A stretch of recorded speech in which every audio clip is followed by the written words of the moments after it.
Assalamualaikum warahmatullahi wabarakatuh. Apa kabar siswa-siswi kelas 11 IPS? Semoga kita semua dalam keadaan sehat dan tetap dalam lindungan Allah. Hari ini kita ketemu lagi dengan saya, Destia Darsiana, dalam pelajaran sosiologi dengan materi diferensiasi dan stratifikasi sosial. Sebelum kita membahas lebih lanjut terkait dengan diferensiasi dan stratifikasi sosial, baiknya kita melihat terlebih dahulu apa saja yang akan dibahas di dalam bab ini. Yang pertama, kita akan melihat mengenai diferensiasi sosial, yaitu terkait dengan definisi, bentuk diferensiasi sosial, ada ras, agama, gender, profesi, dan klan.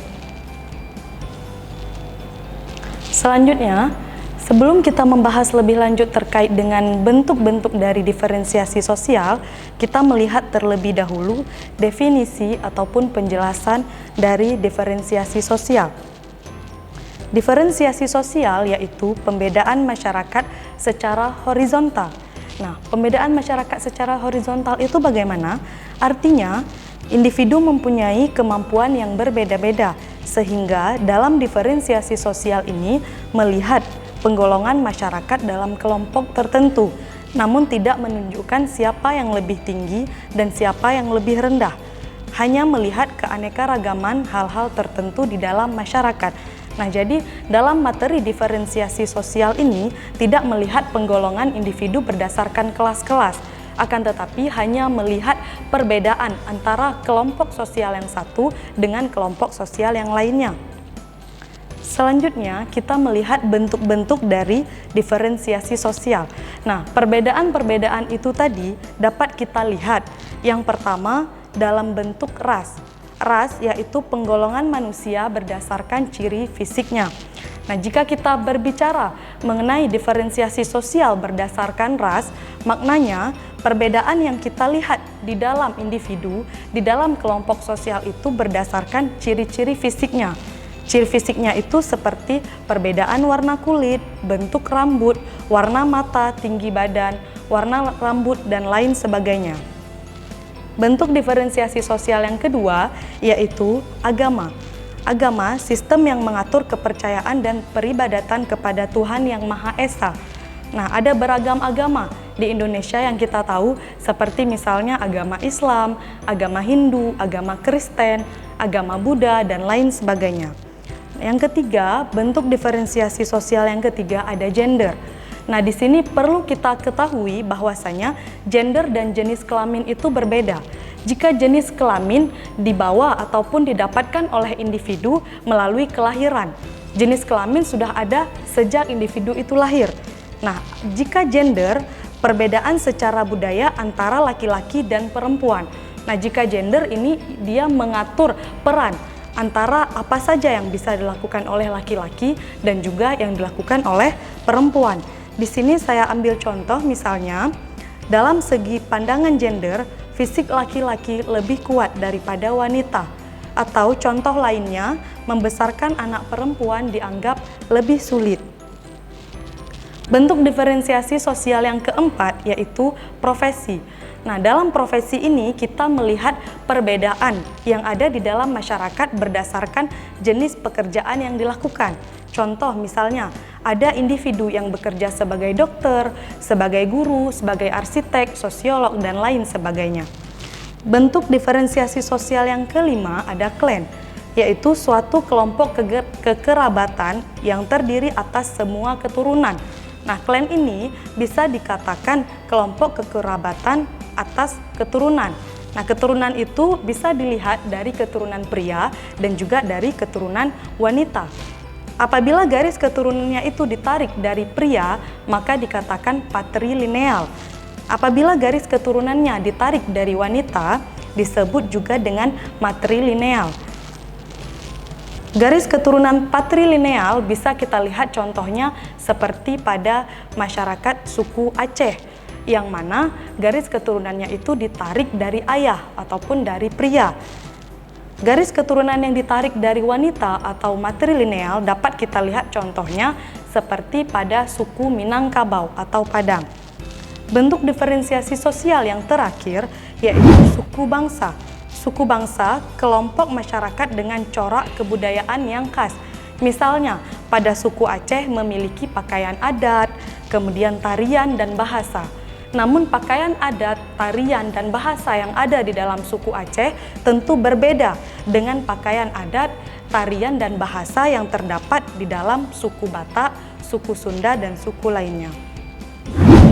Nah, setelah kita membahas terkait dengan diferensiasi sosial, sekarang kita melihat terkait dengan stratifikasi sosial. Di dalam stratifikasi sosial ini, kita akan membahas definisi dari stratifikasi sosial, kemudian faktor yang mempengaruhi stratifikasi sosial, dan sifat-sifat di dalam stratifikasi sosial. Sebelum kita melihat pembahasan lebih lanjut terkait stratifikasi sosial, baiknya kita terlebih dahulu mengetahui makna ataupun penjelasan dari stratifikasi sosial itu sendiri. Stratifikasi sosial yaitu perbedaan masyarakat ke dalam lapisan kelas secara bertingkat yang diwujudkan dalam kelas tinggi, sedang, dan kelas rendah. Nah, dari definisi stratifikasi sosial ini sangat jelas berbeda dengan diferensiasi sosial. Jika diferensiasi sosial tadi hanya melihat perbedaan antara satu kelompok sosial dengan kelompok sosial yang lainnya, jika stratifikasi sosial ini menggolongkan masyarakat itu ke dalam kelas-kelas sosial. Jadi ketika kita membahas terkait dengan stratifikasi sosial, maka di dalamnya tentu ada kelas yang lebih tinggi, kelas menengah, dan kelas yang lebih rendah. Nah, selanjutnya kita melihat faktor yang mempengaruhi stratifikasi sosial. Nah, bagaimana kita bisa menggolongkan masyarakat itu berada di kelas atas, di kelas menengah, dan kelas rendah? Yang pertama, kita melihatnya dari segi kekayaan atau yang disebut dengan kapital. Kekayaan ini, ketika kita mendengar kekayaan, maka kita akan berbicara mengenai penghasilan dari individu. Orang-orang yang berpenghasilan tinggi akan menempati kelas sosial atas atau kelas sosial yang tinggi. Misalnya, pengusaha yang sukses sudah memiliki penghasilan yang tinggi setiap harinya, setiap bulannya. Maka dapat dikatakan pengusaha tersebut berada di kelas yang tinggi ataupun di lapisan kelas atas. Nah, faktor yang mempengaruhi stratifikasi sosial yang kedua yaitu kekuasaan atau power. Kekuasaan ini maknanya orang-orang yang memperoleh kesempatan menjadi pemimpin akan menempati kelas sosial atas. Misalnya kepala negara. Nah, kepala negara berada di kelas sosial atas karena memiliki kekuasaan. Yang ketiga yaitu kita melihat kehormatan. Kehormatan ini orang yang paling dihormati mendapat tempat teratas dalam masyarakat. Di sini yang saya ambil contoh adalah misalnya tokoh agama. Tokoh agama seperti misalnya ulama, ustadz-ustadz, tengku-tengku. Mereka itu sangat dihormati di dalam masyarakat. Nah, misalnya seperti kita yang berada di daerah Aceh, ketika kita bertemu dengan ulama atau dengan tengku-tengku, maka kita langsung menyalami beliau. Nah, dengan itu karena beliau memiliki kehormatan, dihargai. Nah, kemudian juga tokoh agama itu tidak jarang, terkadang perilakunya itu dijadikan sebagai teladan di dalam kehidupan sehari-hari. Yang keempat ada pendidikan. Pendidikan menjadi suatu yang amat penting sehingga orang-orang yang memiliki pendidikan yang tinggi, orang-orang yang sudah mencapai pendidikan yang tinggi akan berada di kelas sosial yang tinggi pula. Misalnya sebagai contoh, orang yang sudah menyelesaikan sarjana maka akan berada di kelas sosial yang lebih tinggi daripada kelompok ataupun daripada individu yang menyelesaikan pendidikan menengah atau SMA. Nah, kemudian yang terakhir dalam stratifikasi sosial, kita akan melihat sifat dari stratifikasi sosial. Yang pertama ada sifat stratifikasi sosial terbuka. Dalam stratifikasi sosial terbuka ini, individu dapat dengan mudah ataupun individu bebas untuk melakukan naik ke kelas atas ataupun turun ke kelas yang lebih rendah. Seseorang dapat saja masuk ke dalam kelas sosial tertentu yang diinginkan atau keluar setelah mencapai kelas sosial yang lebih tinggi. Jadi, dalam stratifikasi sosial terbuka ini memberikan kesempatan orang untuk berusaha.